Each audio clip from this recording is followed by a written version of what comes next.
From the beginning, it was not so. In today's gospel for Friday of the 19th week in Ordinary Time, we see the Pharisees questioning Jesus about marriage and divorce.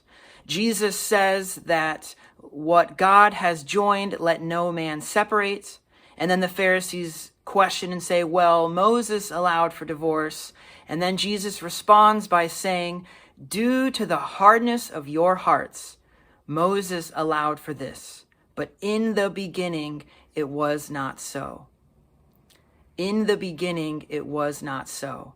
My brothers and my sisters, the Lord is inviting us today to recognize that we are called and made for more. Right? Due to the hardness of your hearts, Moses allowed for these concessions. But the Lord today is elevating the law and bringing it to fulfillment, and is inviting us to remember that we are called and made for more. And St. John Paul II talked about this verse a lot. In the beginning, it was not so. In reflecting on this in the Theology of the Body, which is a beautiful work, he took us back to the beginning. If in the beginning it was not so, what was the beginning? And John Paul II reminded us, right, that we are in fact made good, made on purpose, out of love, for a plan, and that we are made for more. And Jesus, through the gospel today, is reminding us of that. And John Paul II's Theology of the Body reminds us of that fact, that we need the full story look at who we are, whose we are, and then recognize that we are made good.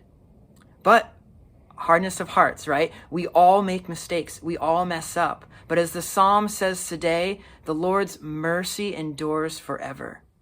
So as we make mistakes, we strive not to, but as we fall and we stumble and we try to strive to be the best we can, let us run to the healing mercy that the Lord offers us in confession.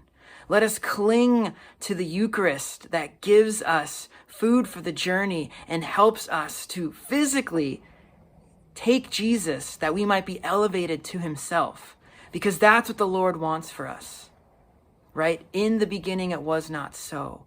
The Lord wants us to recognize that we are good and that he has a plan for us.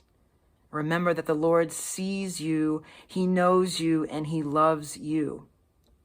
But he doesn't want to just leave you where you're at. He wants to bring you closer to his heart. So run to the sacraments this day. Meditate on these words, right? Continue to read and reflect on the readings and the gospel. And allow the Lord's peace and goodness and love and truth to be in our hearts, that we might live for him more fully. And remember that his mercy endures forever.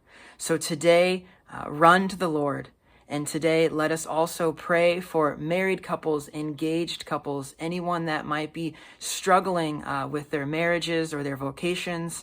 Let us pray for them this day.